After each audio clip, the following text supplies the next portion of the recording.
Warta berita daerah sepekan kami awali dengan berita memasuki era tatanan kehidupan baru. Dinas Pariwisata dan Kebudayaan Kota Tanjung Pinang telah menyusun sejumlah program yang menekankan protokol kesehatan, mulai dari sumber daya manusia hingga kegiatan pariwisata.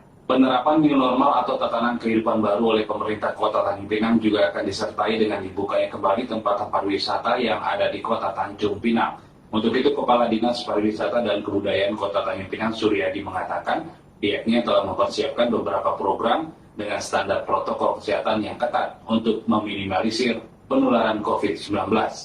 Di antaranya melatih pekerja serta pemandu wisata agar memiliki respon yang tinggi terhadap pencegahan COVID-19. Sebagai contoh, di hotel pada saat wisatawan menginap, prosedur yang harus diikuti adalah pengecekan suhu badan, penggunaan masker, penanganan kamar setelah tamu check out, dan lainnya. Termasuk transportasi, daya tampung mobil harus menyesuaikan dengan protokol jaga jarak, penyediaan hand sanitizer, dan lainnya. Suryadi juga menjelaskan pihaknya juga sedang merancang kegiatan-kegiatan wisata sesuai dengan kondisi yang berkembang saat ini, seperti mengembangkan pariwisata minat khusus dengan jumlah peserta yang tidak besar, serta mendorong wisata kuliner milik UKM yang ada di Kota Tanjung Pinang. Di akhir semester 2 bulan 2020 ini kita upayakan melatih dulu tenaga lagi pariwisata dan di pariwisata maupun di tempat-tempat wisata lainnya untuk memiliki kapasitas COVID-nya. Pertama programnya itu. Yang kedua terkait event, kita akan menata event. Yang menata event kita sambil menunggu perkembangan tuh ya, event-event yang memang sesuai dengan kondisi yang berubah. Kita bisa melaksanakan pemeriksaan dan sebagainya. Kepala Dinas Pariwisata dan Kebudayaan Kota Tanjung Pinang Suryadi menambahkan selain membuat beberapa program wisata, pihaknya juga telah mempersiapkan beberapa pedoman umum dalam menjalankan pariwisata di Kota Tanjung Pinang. Seperti hotel, restoran, destinasi wisata, dan semua titik-titik poin harus menerapkan standar kesehatan untuk saling melindungi, mulai dari menyediakan tempat cuci tangan, penggunaan masker, menjaga jarak, dan protokol kesehatan lainnya. Reporter Aryo Wisnu, RRI Tanjung Pinang.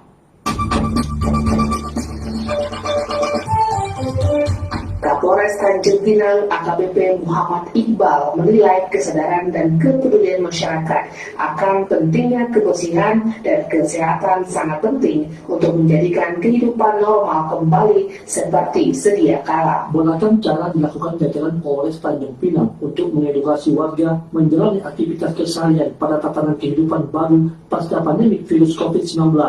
Salah satunya yang dilakukan anggota Polres yang ikut memberikan edukasi pentingnya penerapan protokol kesehatan dalam kehidupan sehari-hari. Kapolres Tanjung Pinang AKBP Muhammad Iqbal melalui Paus Subaghumas Polres Tanjung Pinang, Bribka Diki Kresnapati mengatakan, setiap hari baik siang maupun malam, para personel rutin menyambangi berbagai tempat seperti mal, supermarket, warung dan kedai, pusat perbelanjaan, objek vital, pusat keramaian, hingga ke pelosok-pelosok kampung dan pemukiman masyarakat untuk menyampaikan himbauan akan pentingnya menjaga kebersihan dan kesehatan serta protokol kesehatan terkait pencegahan penyebaran COVID-19 di tengah-tengah masyarakat. Hal itu bertujuan untuk menghentikan penyebaran virus COVID-19. Polres Tanjung Pinang gencar dalam mensosialisasikan dan menyampaikan himbauan protokol kesehatan serta pentingnya menjaga kebersihan dan kesehatan guna menyongsong tatanan kehidupan baru dengan protokol kesehatan yang ketat. Para personel secara aktif dan masif memberikan edukasi pentingnya penerapan protokol kesehatan dalam kehidupan sehari-hari, baik melalui pelaksanaan patroli ideologis dan juga bersama bercerita yang dilaksanakan oleh Babin Kamtibmas untuk mengajak masyarakat mentaati protokol kesehatan seperti penggunaan masker, penerapan physical distancing, dan membiasakan mencuci tangan menggunakan sabun, yang mana hal itu berguna untuk menghentikan penyebaran virus COVID-19. Masyarakat juga kita minta tetap disiplin dan mematuhi imbauan dan protokol kesehatan karena hal itu sangat berguna untuk kesehatan dan keselamatan baik diri sendiri juga orang lain agar tidak mudah terpapar COVID-19. Kapolres Tanjung Pinang AKBP Muhammad Iqbal juga mengatakan bahwa Polri akan terus berupaya dari berbagai lini dalam prioritasnya menjamin keselamatan masyarakat. Khususnya Polres Tanjung Pinang akan terus menggaungkan protokol kesehatan dengan tujuan utama untuk menjadikan kehidupan normal kembali seperti sedia kala. Kapolres menilai kesadaran dan kepedulian masyarakat akan pentingnya kebersihan dan kesehatan sangat berarti untuk mewujudkan itu semua. Pada tatanan kehidupan baru dengan pola dan gaya hidup baru yang menerapkan protokol kesehatan ketat, ini harapan dapat ditaati dan dipedomani seluruh lapisan masyarakat demi masa depan yang baik untuk semua. Reporter Rispan Badrian, RRI Tanjung Pinang. Pemerintah Kabupaten Bintan diharapkan meningkatkan kualitas sumber daya manusia di Dinas Tenaga Kerja untuk mengatasi persoalan hukum terkait dengan ketenagakerjaan. Pemerintah Kabupaten Bintan harus meningkatkan sumber daya manusia bagi anak daerah untuk mengisi sejumlah lowongan lapangan pekerjaan oleh perusahaan berinvestasi di Bintan, Kepulauan Riau. Agar anak daerah tidak menjadi penonton, seiring berkembangnya industri di daerah yang dikhawatirkan memanfaatkan tenaga kerja dari luar daerah maupun tenaga asing. Wakil Ketua Komisi 2 DPRD Bintan, Indra Setiawan, mengatakan pemerintah kabupaten harus memaksimalkan peran serta Dinas Tenaga Kerja, sehingga saat terjadi perselisihan persoalan hukum ketenagakerjaan, Disnaker dapat menjadi penengah dan menyelesaikan persoalan tersebut.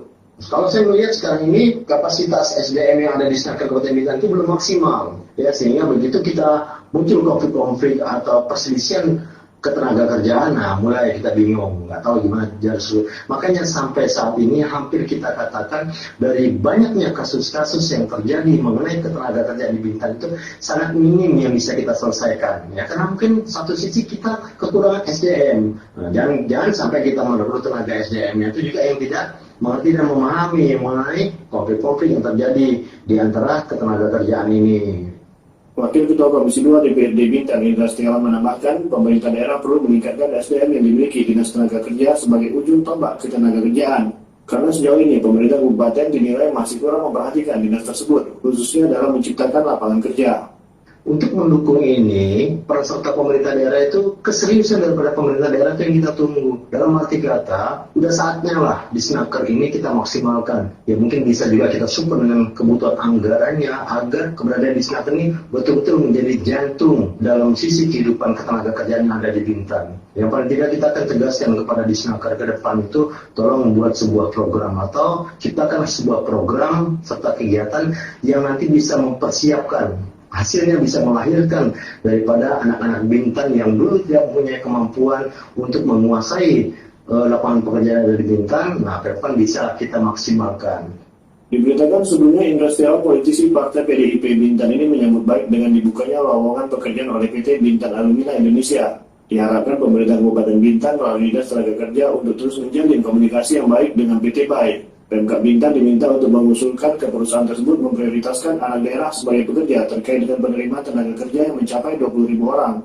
Hal ini dilakukan agar berusaha lowongan kerja di perusahaan yang bergerak di bidang infrastruktur untuk pembangunan smelter atau pemurnian batu bauksit dan PLTU ini juga diisi anak daerah agar mereka tidak menjadi penonton di daerah sendiri. Reporter Febriansah, RRI Tanjung Pinang. Wakil Ketua 1 DPRD Kota Tanjung Pinang, Ade Angga, mengatakan sesuai SKP 2 Menteri, pemerintah daerah diberikan kewenangan penuh untuk melaksanakan refocusing anggaran penanganan COVID-19 terhadap penambahan anggaran BLT. Wakil Ketua 1 DPRD Kota Tanjung Pinang, Ade Angga, mengatakan penyesuaian APBD tahun 2020 untuk penanggulangan COVID-19 termasuk bantuan langsung tunai tak perlu dibahas bersama-sama dan meminta persetujuan Dewan. Sebab hal itu telah diatur berdasarkan surat keputusan bersama dua menteri, yakni Menteri Keuangan dan Menteri Dalam Negeri. Dalam SKP tersebut disebutkan pemerintah daerah diberikan kewenangan penuh untuk melaksanakan refocusing atau kebijakan pergeseran anggaran khususnya untuk penanganan COVID-19.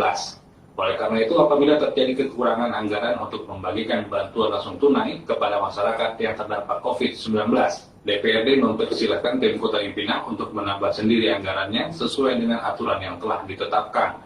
Ade Angga menjelaskan anggaran BLT yang diketahui dan telah disetujui oleh DPRD Kota Tanjung Pinang pada saat refocusing pertama sebesar 12,5 miliar rupiah. Ya, 12,5 miliar ini adalah dana awal yang disepakati akan ditambah pada refocusing yang berikutnya dan berikutnya. Jadi kalau ditanya apakah itu ada, ya di pertama kami mengetahui ada 12,5 miliar. Kemudian kalau ada pertanyaan bahwa itu nggak cukup, ya silakan aja tambah sendiri. Jadi tidak perlu persetujuan, jadi tidak perlu ke DPRD. Apabila dana itu kurang, setelah dihitung dengan jumlah kakak, silakan tambah sendiri. Diberitakan sebelumnya, Sekretaris Daerah Kota Tanjung Pinang Teguh Ahmad Safari mengatakan rencana pembagian bantuan langsung tunai untuk masyarakat yang terdampak wabah COVID-19 yang sudah dianggarkan melalui APBD akan dipelajari kembali. Hal ini dilakukan mengingat akan diberlakukannya konsep new normal atau tatanan kehidupan baru di Kota Tanjung Pinang. Di mana dalam pelaksanaan tatanan kehidupan baru ini, pemerintah mulai sedikit melonggarkan aturan agar masyarakat bisa beraktivitas normal kembali untuk pemulihan ekonomi. Reporter Aryo Wisnu, RRI Tanjung Pinang.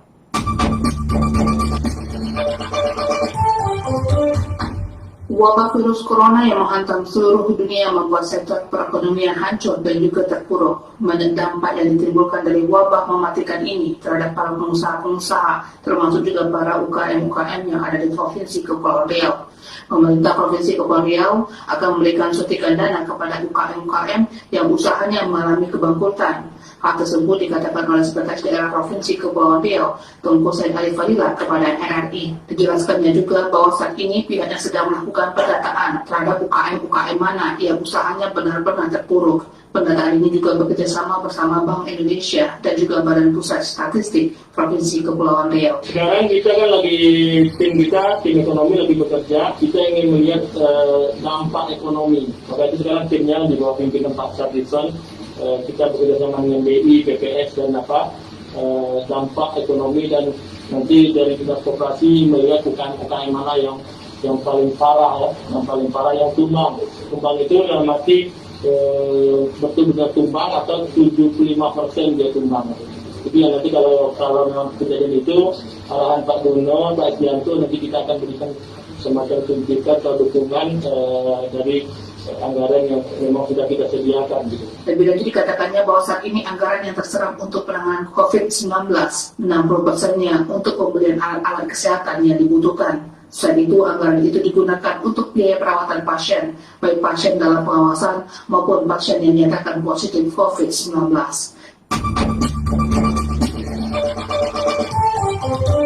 Memasuki era tatanan kehidupan baru, KKP Tanjung Pinang mengajak masyarakat agar menggunakan aplikasi e-Hak Indonesia sebagai pengganti kartu waspada kesehatan yang biasa digunakan calon penumpang saat akan menaiki kapal atau pesawat. Memasuki era tatanan kehidupan baru, Kantor Kesehatan Pelabuhan KKP Tanjung Pinang mengajak masyarakat agar beralih menggunakan elektronik alat card atau e-Hak sebagai pengganti kartu waspada kesehatan yang biasa digunakan calon penumpang saat akan menaiki kapal atau pesawat.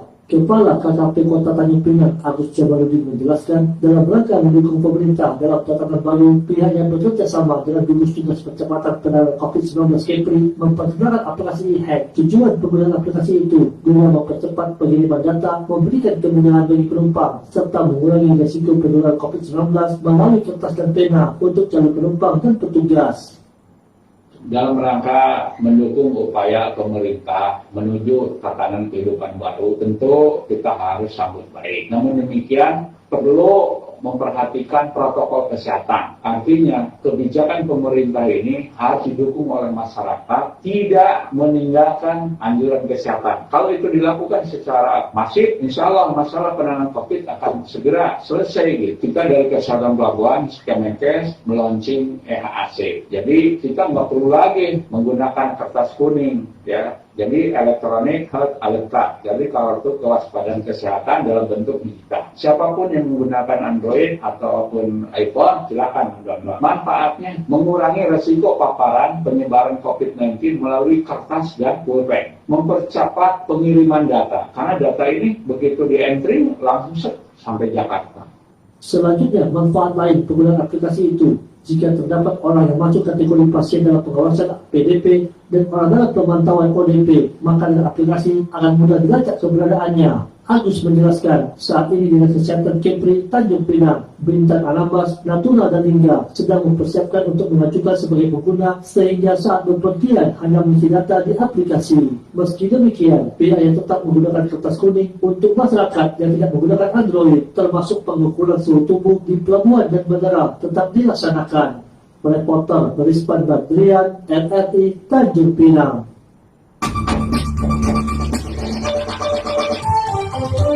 Satpol PP bersama TNI Polri akan memantau aktivitas masyarakat serta tempat usaha agar kebijakan tatanan kehidupan baru ini dapat berjalan maksimal. Memasuki masa tatanan kehidupan baru, pemerintah Kota Tanjung Pinang mengarahkan Satpol PP untuk mengawasi dan menertibkan masyarakat yang tidak mengindahkan protokol kesehatan COVID-19. Demikian disampaikan Kepala Satuan Polisi Pamong Praja Kota Tanjung Pinang Hantoni kepada RRI. Menurutnya, Satpol PP bersama TNI Polri akan memantau aktivitas masyarakat serta tempat usaha agar kebijakan tatanan kehidupan baru ini bisa berjalan maksimal. Ada 21 titik yang menjadi fokus pengawasan penerapan tatanan kehidupan baru seperti pasar swalayan, supermarket dan mal, pasar baru dan pasar bintang center, termasuk kedai kopi dan tempat keramaian lainnya. Kalau kita diminta kemarin berdasarkan instruksi Kapolri itu 54 personil dari kita dengan 21 titik yang tergabung TNI Polri. Sistemnya 24 jam kita menjaga di situ. Ada di mal-mal tuh, ada TNI Polri, ada Satpol PP, kemudian di tempat keramaian.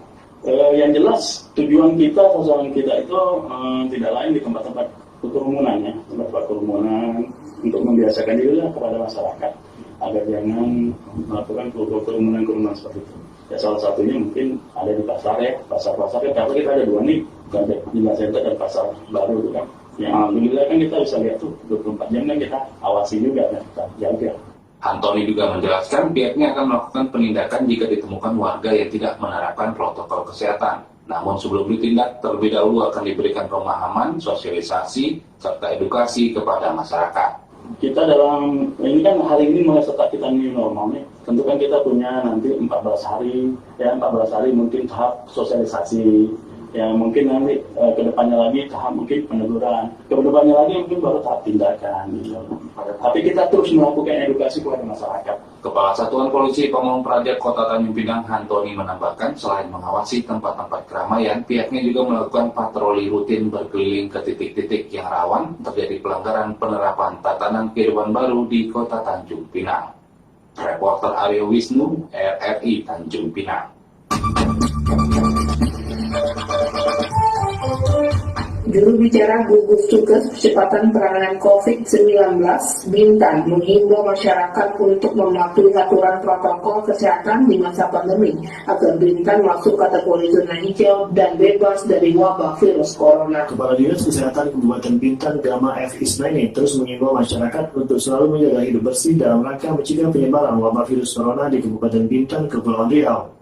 Mengingat hingga Selasa 16 Juli 2020 pukul 12.00 waktu Indonesia Barat, Bintan masih dalam kategori zona kuning karena terdapat 4 orang dinyatakan positif coronavirus disease COVID-19. 2 orang positif sembuh, 1 orang dalam perawatan dan 1 orang meninggal dunia. Kemudian orang dalam pemantauan ODP sebanyak 143 orang, selesai pemantauan 142 orang, dan proses pemantauan 1 orang. Sedangkan pasien dalam pengawasan PDP sebanyak 31 orang, selesai pengawasan 31 orang, dan 0 proses pengawasan di rumah sakit maupun proses pengawasan rumah. Sebagai pencegahan penyebaran wabah virus corona yang utama perlu dilakukan masyarakat antara lain mengurangi aktivitas di luar rumah dan keluar rumah dengan mengikuti protokol kesehatan, yakni mencuci tangan pakai sabun serta menggunakan masker. Pencegahan COVID itu ada 2 hal. 1, kurangi keluar rumah, aktivitas di luar rumah. Selalu tinggal di rumah karena yakin bahwa di rumah itu aman. Kedua, keluar rumah hanya penting sekali bekerja untuk bermuamalah, berdagang, berapa bekerja ya. Kemudian kepentingan umum, berobat, apa keperluan yang lain, dan distancing, jaga jarak. Jaga jarak minimal 1 meter, dan memakai APD. Tentu yang lain THBS tingkatkan daya tahan tubuh, ya kan? Istirahat teratur, olahraga teratur, makan bergizi, rajin cuci tangan. Aware terhadap tetangga yang baru pulang dari daerah terpapar dengan infeksi atau dengan transmisi lokal seperti Pekanbaru baru Jakarta luar negeri untuk observasi mandiri. Itu hal kalau bisa dilaksanakan, tak ada kasus. Tapi kalau udah selama ya kita nunggu kasus gitu.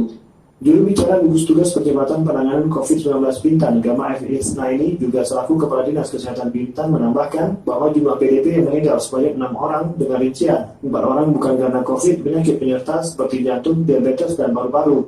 Kemudian 1 orang terkonfirmasi COVID-19 dan 1 orang masih dalam proses laboratorium. Reporter Febriansa, RRI Tanjung Pinang.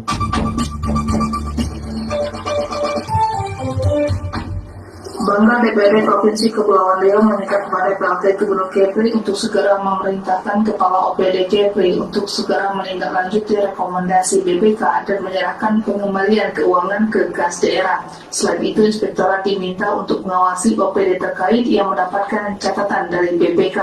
Hal itu disampaikan oleh juru bicara Banggar DPRD Kepri Tengku Afrizal Dahlan dalam paripurna laporan akhir Banggar DPRD Kepri terhadap hasil pembahasan LHP BPK RI atas LKPJ Pemprov Kepulauan Riau di kantor DPRD Kepri kemarin.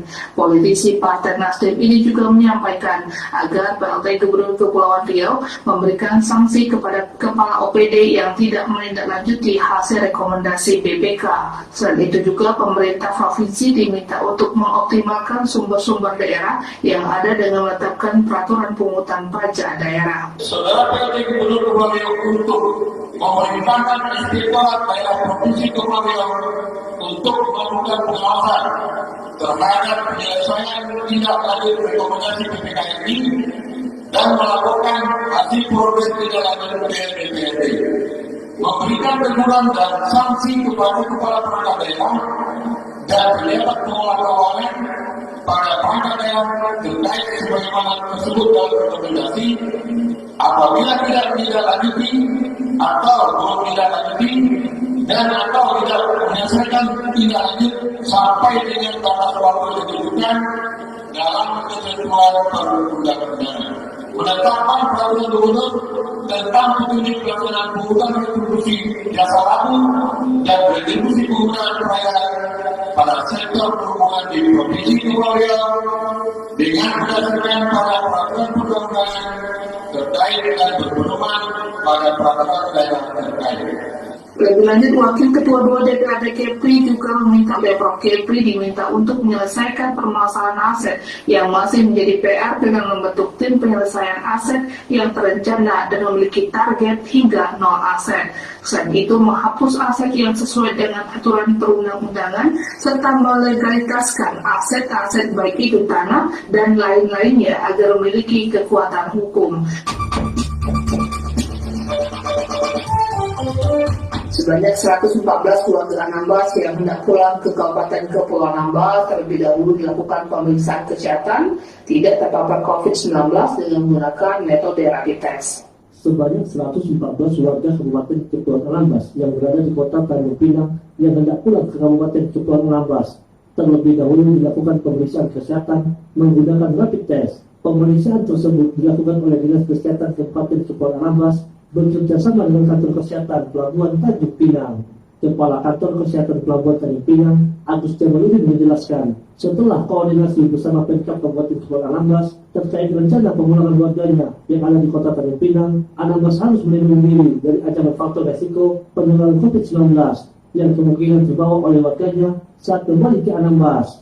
Lebih lanjut, Agus mengatakan, rapid test yang dilakukan diberikan secara gratis kepada warga yang akan kembali ke Anambas yang kemungkinan dibawa oleh penumpang ini. Tentunya harus diambil langkah-langkah, yaitu menerapkan protokol kesehatan. Yang salah satunya adalah harus menunjukkan rapid test dengan hasil non-reaktif. Kedua, pihak Anambas berkirim surat ke KKP dan kami merespon niat baik tersebut. Tentunya kegiatan yang harus dilakukan adalah rapid test warga yang akan pulang. Nah, perlu saya sampaikan bahwa rapid test yang digunakan adalah gratis dari pemerintah daerah Anambas. Bahkan yang mengerjakan pun teman-teman Dinas Kesehatan Anambas yang dikirim kemari. Jadi KKP menyediakan tempat. Nah, tentunya calon penumpang atau warga Anambas yang akan pulang memasuki kantor ini sudah diukur suhunya dulu.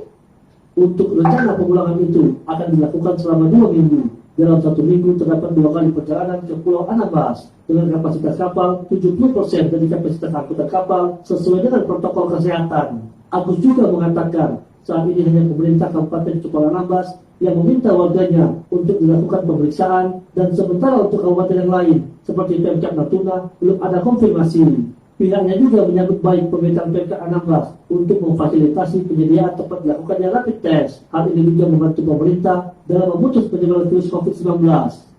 Reporter Rizpan Badrian, RRI Tanjung Pinang.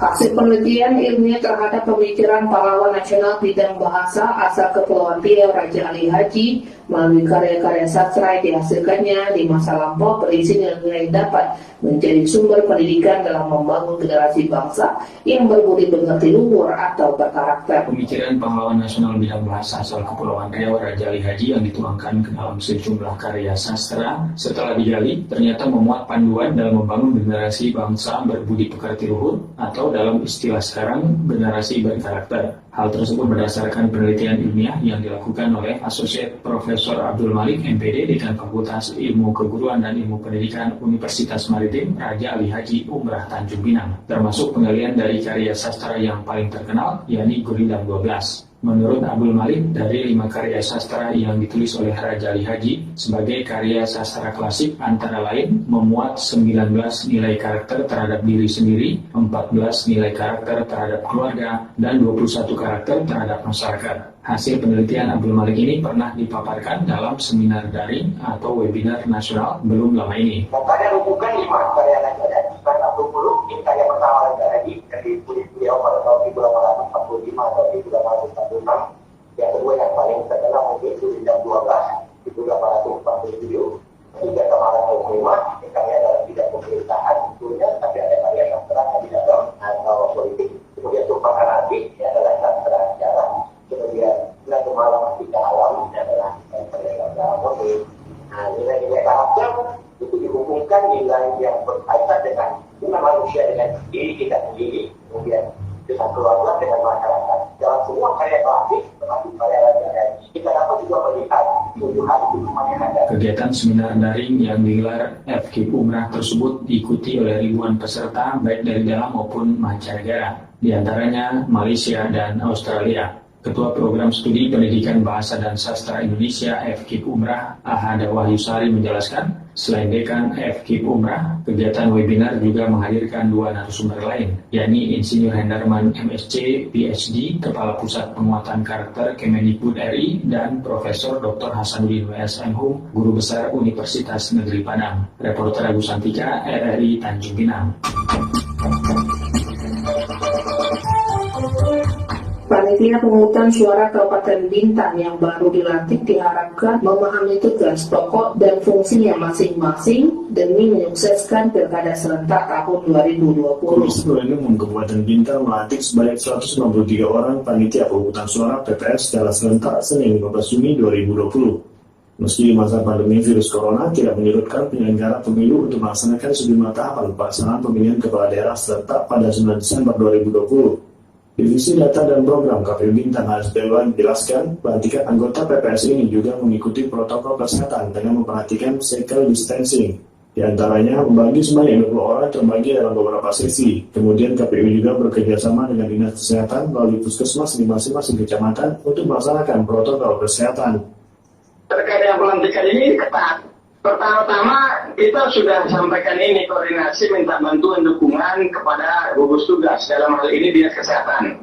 Sudah beberapa hari yang lalu kan kita minta bantuan supaya Dinkes itu memberikan dukungan. Akhirnya Dinkes menyurati puskesmas di lokasi pelantikan masing-masing. Misal di Bintan Timur itu dari puskesmas Kijang. Artinya puskesmas lah kemudian turun tangan untuk memastikan protokol kesehatan itu. Dari pengecekan suhu tubuh dengan termogan, kemudian hand sanitizer, turun tempat duduk, posisi, dan masker. Divisi Data dan Program KPU Bintan Haris Dewan berharap petugas PPS yang baru saja dilantik dapat melaksanakan dan memahami tugas pokok serta fungsinya masing-masing untuk menyukseskan pemilihan Bupati dan Wakil Bupati Bintan serta Gubernur dan Wakil Gubernur Kepulauan Riau tahun 2020. Juga memahami terkait dengan kewilayahan yang menjadi wewenangnya di desa kelurahan masing-masing. Nah, kita sudah minta kepada PPS melakukan koordinasi langsung kepada kepala desa dan lurah di wilayah kerjanya masing-masing. Nah, ada beberapa hal yang kita minta sampaikan kepada desa kelurahan. Yang pertama terkait dengan dukungan di tingkat desa kelurahan berkenaan dengan biasanya sekretariat yang jadi kendala. Supaya dibantu sekretariat di desa kelurahan masing-masing. Kemudian ya dukungan data dalam waktu dekat kan kita sudah akan melakukan penyusunan daftar pemilih. Diberitakan sebelumnya, KPU Bintan melakukan silaturahim bersama Polres Bintan pada Sabtu lalu. Kegiatan kunjungan kerja ini sekaligus meminta dukungan dan masukan dari Polri, khususnya Polres Bintan di bidang pengamanan, serta saran dalam rangka pencegahan penyebaran COVID-19 untuk Pilkada serentak 2020. Reporter Febriansyah, RRI Tanjung Pinang.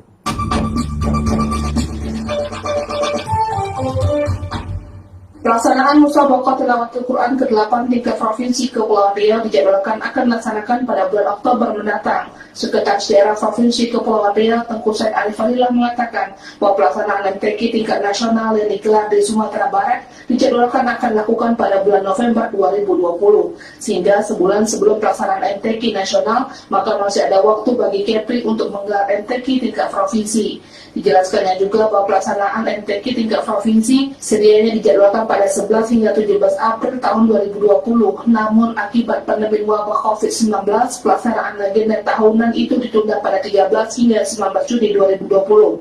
Perpanjangan waktu penundaan ini karena situasi belum memungkinkan, maka dijadwalkan kembali pada bulan Oktober mendatang. MTQ akan diikuti oleh kafilah kabupaten kota se-Kepri. Peraturan Menteri Agama baru ada diperkirakan di Sumatera Barat itu bulan November saja.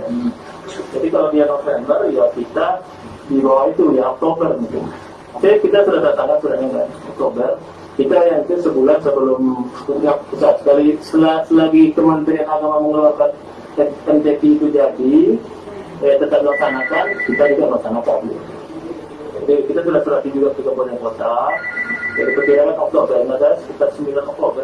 Sementara itu, Kepala Dinas Perumahan dan Kawasan Pemukiman Provinsi Kepulauan Riau, Mahyudin mengatakan meskipun waktu pelaksanaan MTQ diundur, namun pihaknya terus melakukan pembangunan Astaka MTQ. Proses pengerjaan Astaka sudah hampir rampung, namun karena kegiatan ditunda, tentu pelaksanaan pembangunan juga disesuaikan. Komisi Pemilihan Umum Kabupaten Bintan segera membentuk penyusunan daftar pemilih untuk pelaksanaan Pilkada 9 Desember mendatang. Guna menyukseskan pelaksanaan pemilihan kepala daerah secara serentak di Bintan, Kepulauan Riau pada 9 Desember 2020 mendatang, Komisi Pemilihan Umum Kabupaten Bintan terus mempersiapkan sejumlah tahapan. Sebelumnya, KPU Bintan telah melantik 153 orang panitia pemungutan suara PPS dan akan dilanjutkan untuk melantik petugas pemutakhiran data pemilih PPDP.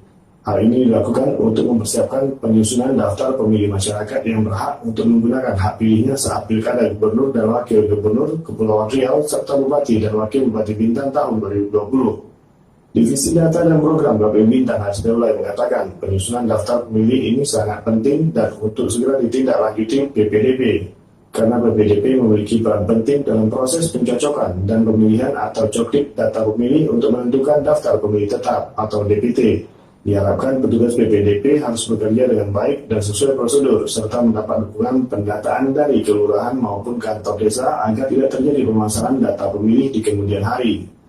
Kemudian ya dukungan data, dalam waktu dekat kan kita sudah akan melakukan penyusunan daftar pemilih.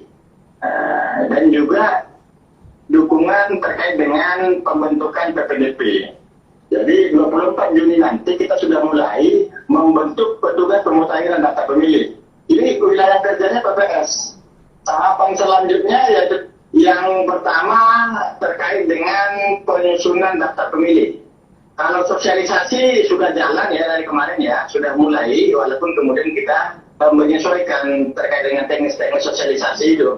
Penyusunan daftar pemilih, ini kan pelantikan ya, pelantikan, kemudian penyusunan daftar pemilih terdiri dari pembentukan PPDP oleh BPS. Kemudiannya karena kita tidak ada calon perseorangan, jadi kita tidak melakukan perseorangan. Divisi Data dan Program KPU Bintan Hasdaulai menambahkan untuk pelantikan PPDP ini direncanakan pada 24 Juni 2020. Sedangkan tahapan untuk pendaftaran bakal calon Bupati dan Wakil Bupati Bintan 2020 akan dimulai tanggal 4 hingga 6 September 2020. Reporter Febriansyah, RRI Tanjung Pinang.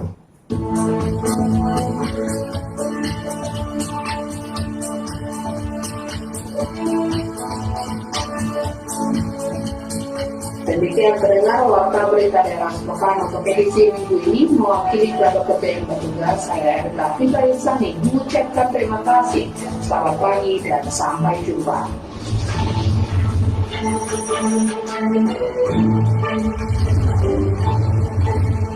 Demikian warta berita sepekan Radio Republik Indonesia Tanjung Pinang.